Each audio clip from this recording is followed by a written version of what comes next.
Good morning, everybody. Got me some breakfast here. My husband made us some pancakes and eggs and bacon.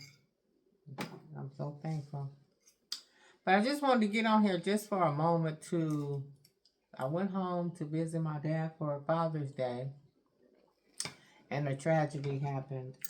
And as I get on Facebook this Sunday morning, everybody's all over the Facebook talking about the 16-year-old life that was taken to senselessness. Because, every time they try to have something, let people have something, they always mess it up. And to the black community, they always complain, there's nothing for us to do. There's nothing for us to do. There's a lot for you to do. Is training your children, number one. Training your children and guiding them in the way that they should go. Instead of letting them sit up here and raise themselves. That's a problem. That's a growing problem. And these kids get out here and take to the streets with other friends because the parents just don't have time for them yet. They sit around and smoke in front of them, drink in front of them, do everything. Then watch all this music with all this listen to all this music with all this cussing on, and watch everything under the sun on these TV apps and everything. Then you wonder why your kids turn out to be bad, because it's what you showing them and it's what you didn't do for them. And they ought to lock y'all up. They need to lock you parents up and hold y'all accountable. Because if you don't want these kids, stop having them, number one. And if you have them and you don't want them, give them to somebody who wants some kids. Instead of sitting around here and letting them get out here and run rampant and wild and lose their lives to senseless violence. You know what I'm saying? Because they want to fit in where they can get in or belong or feel love because they ain't getting what they need at home. Because you parents too busy doing y'all. It's a tragedy that's continuously striking the communities. And today I'm outraged by it. Because I see a lot of it. Just as I was walking, I wasn't walking through it. When we and my husband drove through this thing called the road night. It's where a bicyclist, motorcyclist gang gets together every year for the weekend, bring their tents and they cook and people come and put up, they cook and to sell food and all that. Different vendors from all around come and they sell whatever it is that they have. And everybody is welcome. It's not just for one race. Everybody's welcome. You know what I'm saying? But it's something that was... Well, anyway, everybody is welcomed. And when I go... I used to go over there myself as a 16, 17-year-old. I walked through there. You know what I'm saying? Because I had to be home before dark, But so it's been going on for years. I'm over, 30 years it's been going on. They called it the road nights. Now I think they call it the bicycle club or something. I don't know. They switched over it, or maybe the people that was really doing it retired and didn't want to do it no more, started becoming a hassle. I don't know.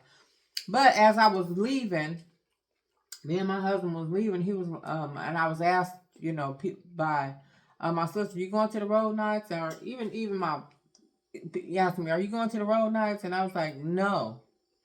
I told my husband, I said, I'm going to drive through here on my way, just to see what it's like. Because it's a different name being run by, So we drive through there, and it was crowded as normal. It was packed. Not the usual packed, but it was crowded. It was packed. I saw a bunch of kids. And, I see a lot of people saying, well, my kids... Now they're not going to be able to go. They shouldn't have been there in the first place.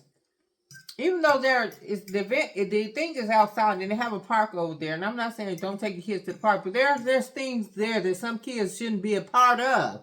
They're over there playing grown folks music. They're over there smoking weed, drinking and all that stuff. Why would you want your children to be a part of it? Why would you want your children to be a part of something like that? To see something like that? Take them, get them involved in something else. Y'all probably gonna see all my little stuff from the garden stuff I got over here. I'm gonna get to it today. You know what I'm saying? Just little kids just out there, just running wild and rampant. And the problem is, to me, and no, you can't save everybody. I can sit up here and raise my children to the best of my ability, teach them right. But when they get out there on their own, they're going to make their own choices. But guess what? You taught them.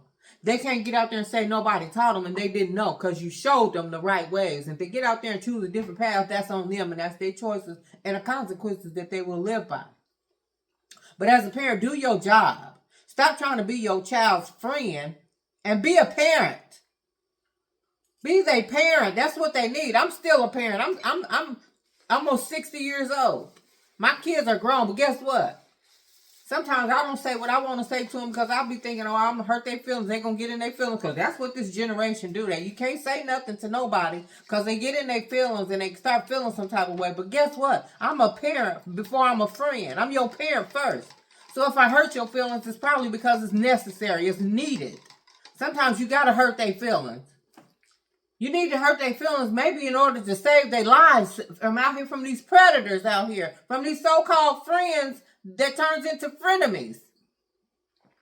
The boy was 16 years old. Lost his life for what? Why aren't you parents checking you kids' rooms out, making sure they're not bringing guns and drugs into your homes? Because you don't have time for them. If you don't have time for them, give them away. I'm outraged today. I'm outraged by the black community who sits up here and always talk about the white man this, the white man, white people. You know what I'm saying? What are you doing at home to rear your own children?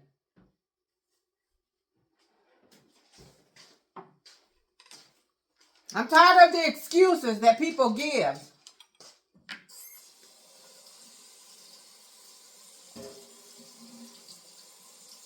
And the real tragedy is, if the child was involved in things that he had no business being involved in, where is his soul going? That's the real tragedy.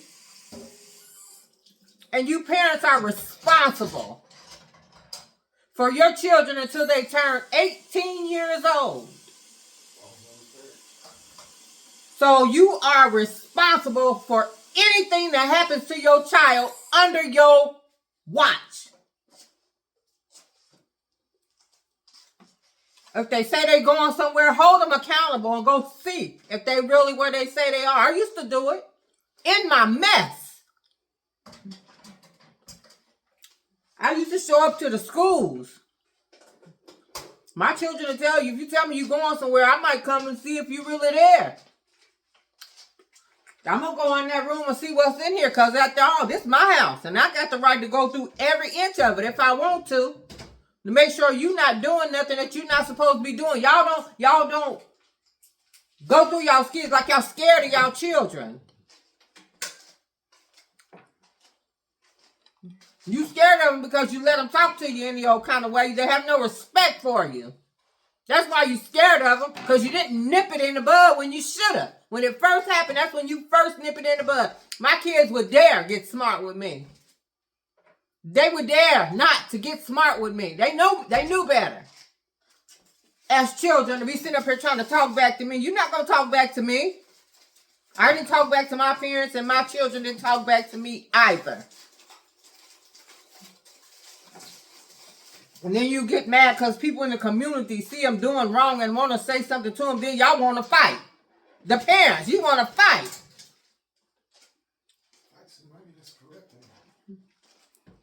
For trying to help. But you rather see them out here dying on these streets, and then you all get out here with these visuals and these candles and these poor child, oh Lord help. Want somebody to figure it out. No, you figure it out at home first. It's a tragedy when this happens. It is. And I know y'all can see that I am really upset about it because I'm tired of people, especially the black community, always hold other people responsible for what they're responsible for at home. I know stuff happens. I'm not saying everything is the parents' fault, but I'm saying that's where it starts. Life throws curveballs. They tell you when life throws you lemons, make lemonade. Stop allowing your friends to hang out with people you don't know. Meet their parents and stuff first to see what type of people they are. Stop letting your kids go spend the night here and there. You never know who's messing with them, trying to take their virginity away from them. Then you wonder why they pulling back and not talking to you and all of this stuff. They can't talk to you because you keep sending them to predators.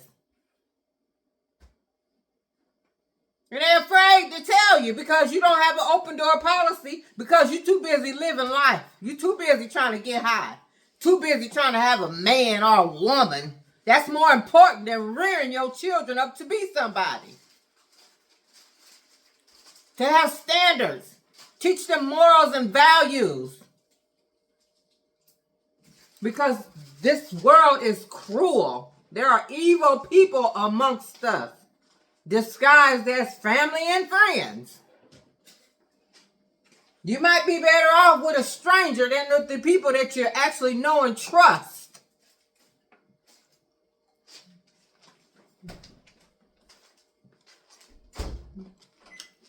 I know I'm going to ruffle some feathers, and I don't care.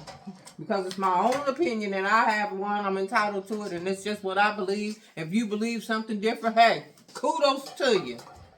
That's your right.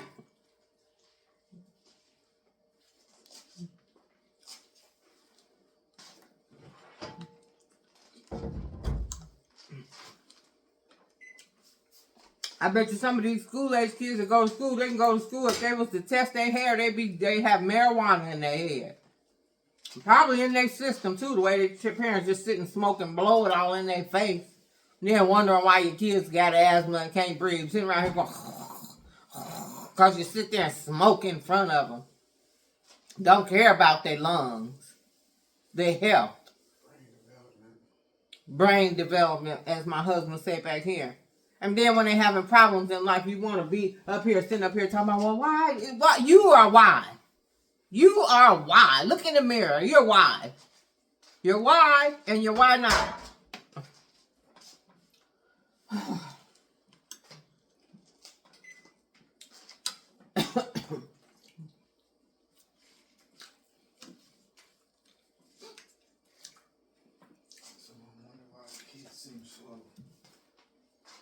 Huh? Someone wonder why the kids seem slow. Y'all talking about y'all kids. He's saying you wonder why your kids seem slow. Some of y'all kids got ADHD and ADHD because of the weed. They hyper and they got all this stuff going on. Y'all put them on all them doggone pills, drugging them up, and then you start stealing them pills from them and start taking them for yourself. They give you the doctor. They give you medication for your kids to help them. You won't even give it to them.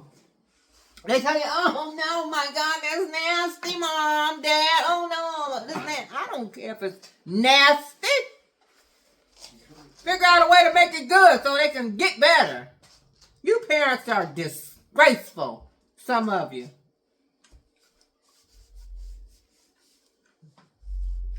Oh, y'all know I'm mad. I am, so I'm heated.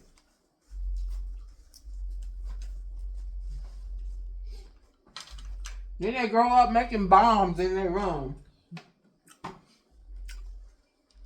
Out here threatening folks, doing the most, because you wanted to close a blind eye and a deaf ear to what was going on around you. You saw the signs. You saw the signs. Oh, I'm sorry. Johnny's just going through a phase right now. Well, while Johnny's going through a phase right now, you need to see about that phase he's going through, okay? That it don't turn into a bigger problem later on down there in life. You know, a serial, they say some things you can't say on these apps or whatever, but a serial, what they saying? Got that issue too. That's why there's so many school shootings. Yeah, I hear awesome people. All you see in the media now is all these superstars, allegedly superstars out here, drug trafficking, people trafficking, sex trafficking, all for money and fame and fortune, to be noticed. But you're being noticed wrong. Be noticed by God. God got the power to do whatever for you. If you trust Him. The problem is you don't have, what he say, oh ye of little faith. Just have faith the size of a mustard seed. Y'all know how small a mustard seed is?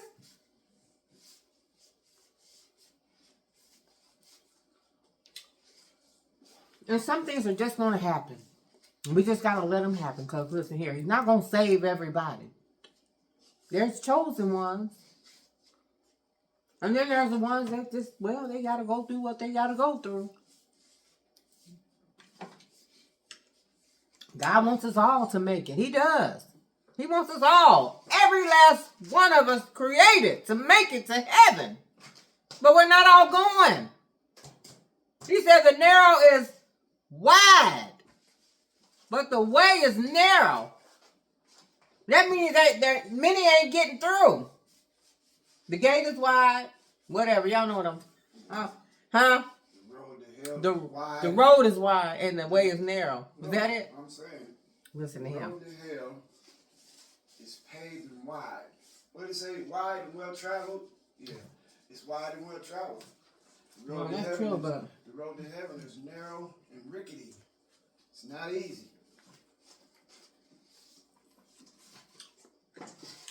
I'm hearing people talking about, well, I believe in God, but shoot, I need some help right now.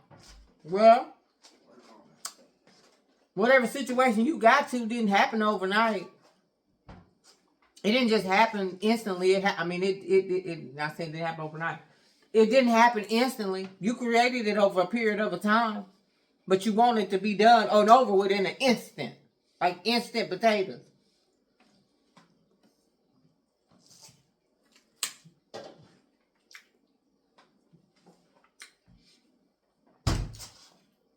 I made a vow when I turned my life around, when I gave my life to the Lord, when I got baptized on February 16th of this year, and started my walk all over the right way with God, that I'm going to say what I'm going to say. And I'm sorry if it hurts or offends anybody, because sometimes that's what's needed. That's what's necessary. But I'm a parent first. Before I'm a friend, I'm a parent. Before I'm a friend, I'm a sister. I'm an auntie. I'm a grandma. First. I'm those things first. I'm a wife first. You know what I'm saying? I mean, y'all know, yeah. But The friendship is later in life. yes, I'm a wife first. You can be friends. I'm gonna be your friend. Once everything is established. If I can be your friend, but I'm gonna be what I need to be in your life at that moment first. And I'm gonna tell you the truth. I'm gonna tell you what you need to hear, whether you want to hear it or not. You can be mad, you can cut me off, you can never not ever speak to me again until you figure till the light bulb go off, till the light go off and say ding ding ding ding, that lady was telling me right. She meant to tell me something good for myself and I wouldn't listen. I may not be here to hear them say it. I might be gone on to glory. But if they get it, before it's too late, hey, I've done a service, right? That's all that matters. I ain't got to see it. I would love to see it. But if I don't get to see it and you get it before I'm gone or before you gone, that's all that matters. Not before I'm gone, but before you gone. Before you take your last breath. Because once you take your last breath away from here, God coming for that soul, baby. He's coming for your soul.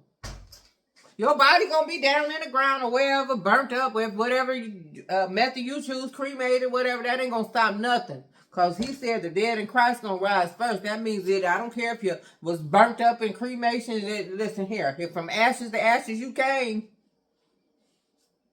you're going to be formed again. Okay? You're going to be given a new body. And that new body going to either be in heaven or hell. It's real, people. It's real. Choose whom this day you will serve. You going to serve God or you going to serve the devil?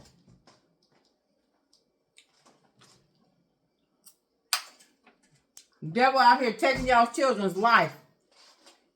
Y'all sitting by letting it happen. By ignoring them every time they walk out that house with that backpack and you don't know what's in it.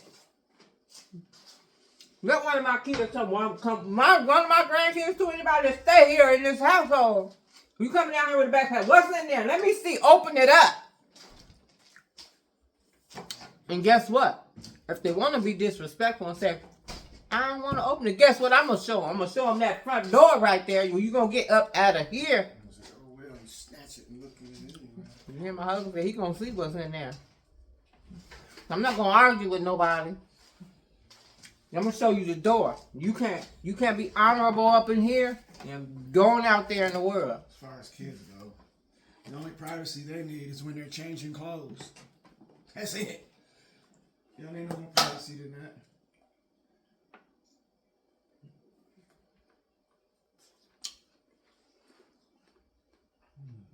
Mm-hmm. 16-year-old boy shot to death.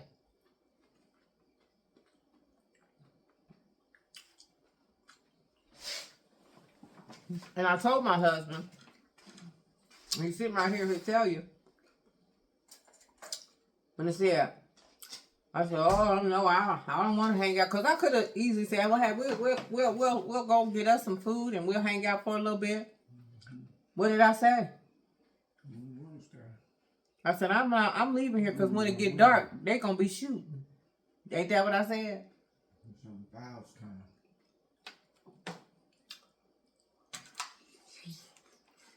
Behold, 16-year-old gone. Then you say, oh, they police, they just don't want us to have anything to do. They don't want us black people to have nothing. You know why they don't want you to have nothing? Because you can't be trusted. You can't even manage your household. You can't even train your children. How can you be trusted to go out into the community to create something for somebody to do when you can't even create nothing for your own kids to do at home? Safe. Make it make sense.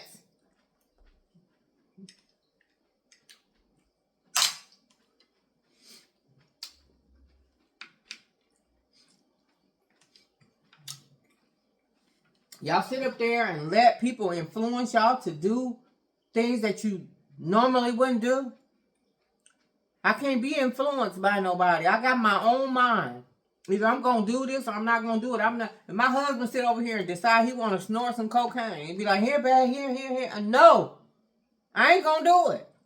He ain't going to force me to do it. And I'm going to give him and tell him, listen, you got to make a choice. We ain't finna do that, and vice versa. I'm sure, you know what I'm saying? He ain't finna sit up here and put up with me on no drugs, smoking no dope, and snorting no coke, nothing. I'm gonna have to go, ain't I? That's it. Turn it loose. Nobody wants to deal with all that. All that's gone. What? All them Sarah. Oh, I thought you were talking about them. I'm talking about the illegal stuff. I get it. Everybody wants to have a good time. Oh, I want to have a drink. I want to have a cocktail. Get you a cocktail. The Bible says don't be drunk to get drunk. You know what I'm saying? Because when you get drunk, all them spirits come out. And everybody's spirits don't even start meshing together well. People they get formulated, opinionated, and bravery becomes a real big thing. The liquid courage. I'm drunk, now I can whoop the world. And their lives are taken. I'm drunk now, I know everything. Drunk makes you believe. People get shot over, killed over $5. Mm-hmm. My uncle was killed over a $5 crack down. $5. $5. About 30 years ago, 25, 30 years ago, somewhere along up in there, over a dice game. Craps, as they call it. And so we always say, if I knew then what I know now. Boy, if I knew then what I know now, maybe I would have been serving the Lord. I would have stayed on that path, the narrow and the straight path, to understand that I'm not perfect and I'm going to make mistakes because this is just, the life, the world, this is what Adam and Eve created for us. So, you know, that life that God had planned for us, saying, well, you know, Eve messed it up. So sin came into the world And the devil wanted to be God. Wanted to be, you know, wanted to be in control. Wanted to run things. Manipulating. So, you know, he was one of God's best angels, but now, look at him. He's doomed. He ought to be shamed, but he ain't. That's why he want to take everybody with him. He should be shamed, and he should be tired of causing all this destruction. But he says, what? I'm going to hell. Ain't no hope for me. So I'm going to take as many of y'all with me as I can, because I don't want to be down there by myself.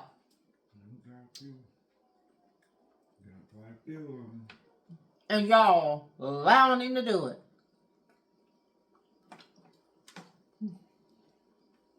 Y'all allowing him to do it. But oh, come that day that people try to tell you about when you're going to be tormented forever and ever and ever. Never ending. Forever and ever. Forever and ever. You don't want to believe it now, or you, it's worth it. It's not worth it. Just imagine, for 100 years, you get slammed up against the wall and your head busts wide open and you die. And you do that every day for 100 years. Okay, the next 100 years, somebody could be having you up against the wall and just stab you till you die. You bugs crawling all over you. Bugs is in. The fire's gonna be so hot. I don't know. The story said the man was in there and he could see those, and he was saying, "Oh, please, just give me just a little bit of water, if just a bit of water touch my tongue, just gonna make it worse." You ain't getting it. All you're getting is the worst thing that you've ever seen, over and over again. That's it. No parts of hell I want, y'all. Listen, today, right now, you can still see my hand swollen. Because I still see it. Swollen. You still see it? You see it. My hand, we had a bad storm. And I think I might have told you about, we had a bad storm. My screen door was open here.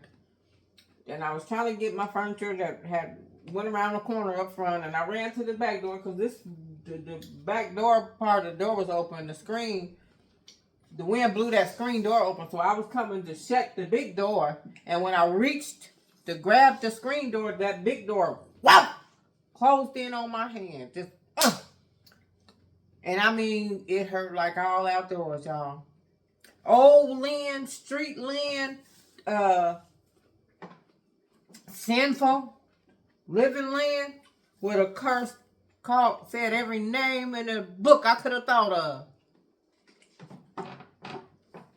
I would have been cussing from here to China. But when that door, and it hurt, y'all. When I say it hurt, I'm going to say it hurt like hell. And that's not cussing, but that it hurt.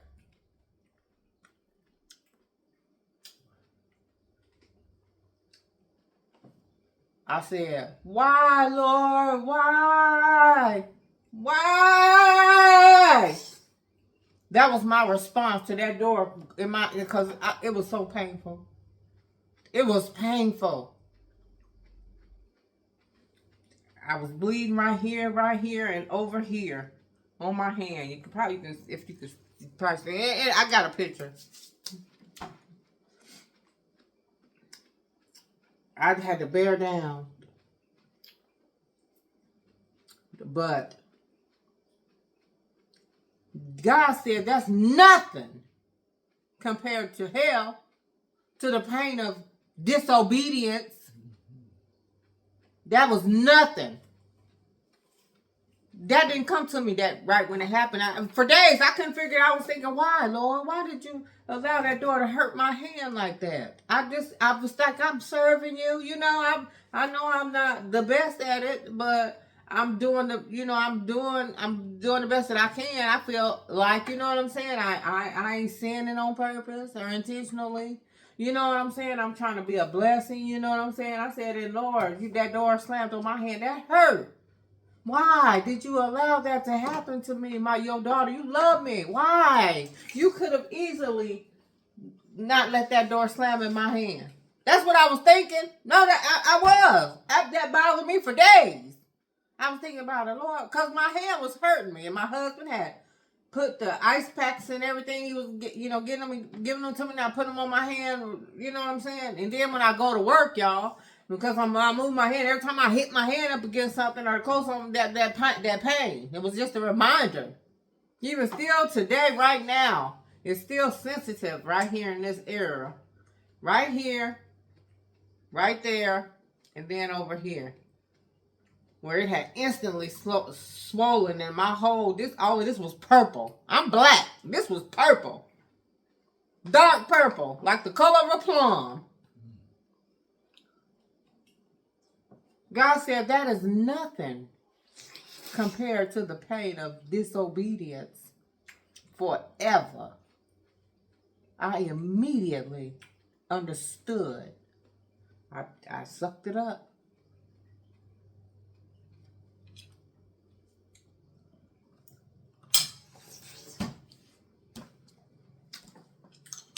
So listen.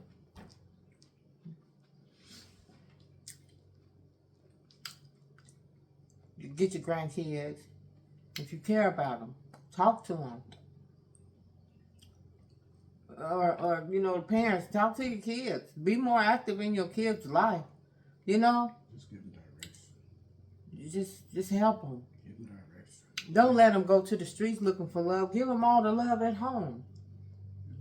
And again, I say that's not the answer for everybody, because some people, you can love them. You can love on them so hard, they still going to go looking for something elsewhere. It don't got nothing to do with you. It's got to do with them and their mental state. You got to let some people hit rock bottom.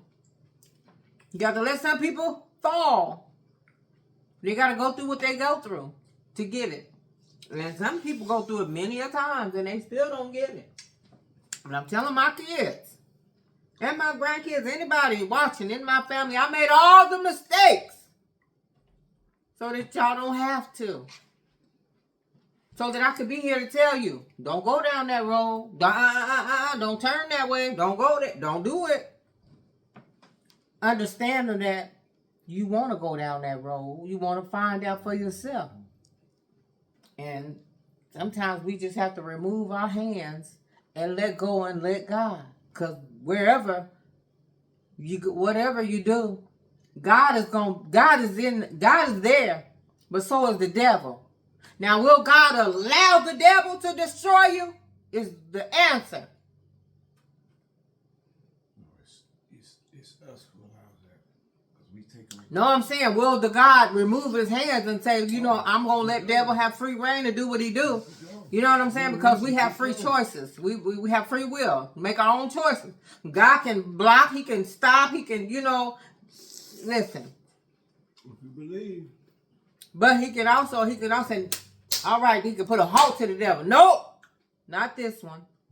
Not this, not my child here. I got different plans for Lynn. You understand me? And he had different plans for me. He had his hands on me the whole time. You hear me? He had his hands on me the whole entire time I was out there in the world, because I had a praying father. And whoever else was praying for me. And not to mention that I, praying for myself.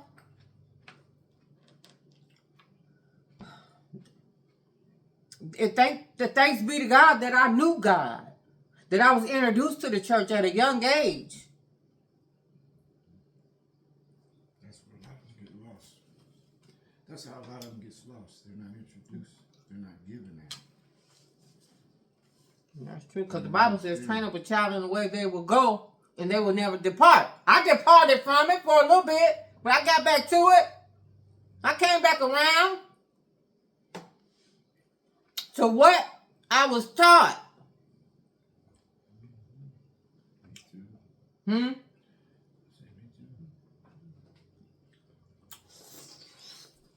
was addicted to nicotine for 40 years. 40 years. Wow, that's a long time. Oh, on it?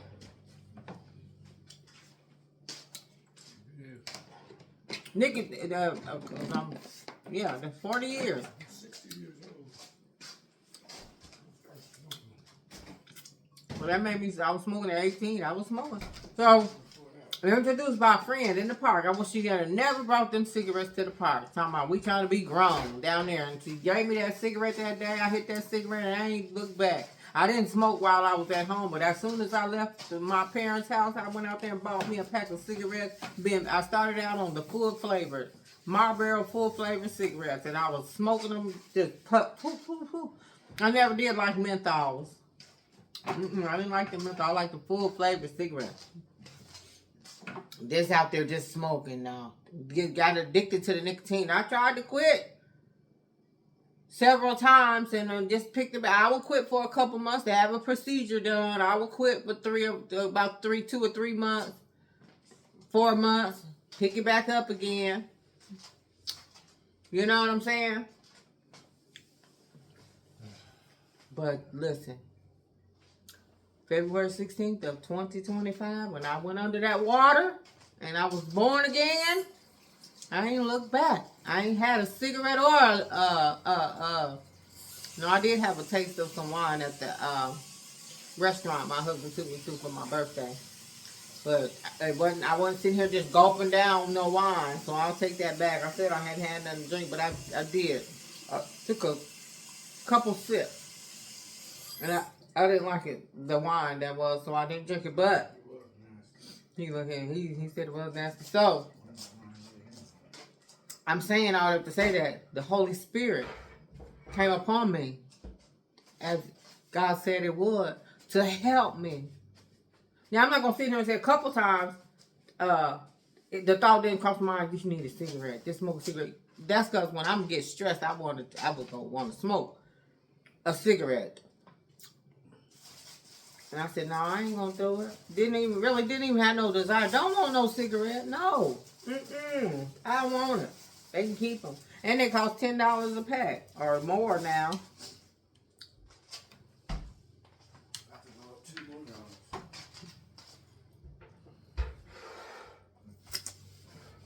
So God is real.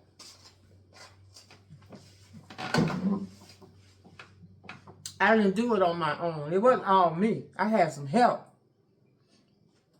I had some help because before I got baptized, I put all my cards out on the table. I confessed every sin I could think of I ever done. I repented of my sins. I went before the Lord and said, I need this to happen. This is what I want to change in my life. And whatever you see that I need changing, help me with, Lord. I put it all on the table for him. I didn't cut no corners. I didn't try to make it sweet or nothing. I put it all out there. Lord, I struggle with this. I don't know how I'm going to do it, but I'm going to need you to help me. He did just that. So don't tell me God ain't real. God is real. And if you want to know he real, get in that Bible. Get in that Bible and be going through something and stay in that Bible and see won't he talk to you about your situation one day when you reading something. You're going to say, this is confirmation right here.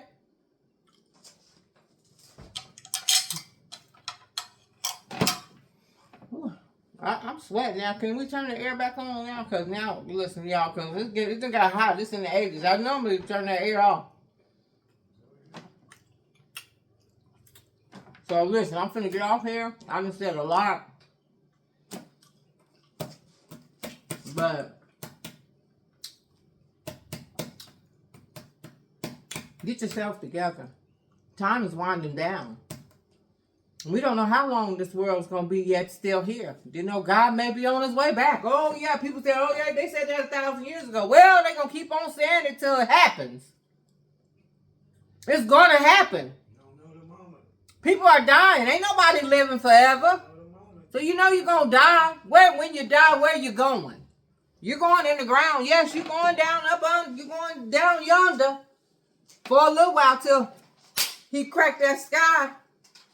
And the dead in Christ shall rise first. Ain't that what the word says? then the rest of us shall be caught up in the air. I want to be the rest of us caught up in the air. Because I don't want to be here when the tribulation is going on. When all that stuff going transferring, everybody's scrambling around here, you're gonna be trying to jump off of buildings and you ain't gonna die. You ain't gonna be able to die. You're gonna be here to go through what you're gonna go through. Y'all better take it for seriousness. That God is real. He holds the answer. He is the God of today, yesterday, and of always. Understand that. Nothing is by happenstance. You didn't, whatever happens, didn't just happen. It happens for a reason. Sometimes we don't understand why things happen. It's not meant for you to understand it. Just go with it and trust the process of going through. Sometimes you're going to go through. Sometimes you're going to hurt. You got to. That's what makes us stronger. That's what troubles and trials comes to bring us closer to God, to call on Him. He wants you to call on Him. He wants you to know He's real. He wants to show up and show out for you. If you let Him. Blessings, peace. I love y'all. Be out. I'm out.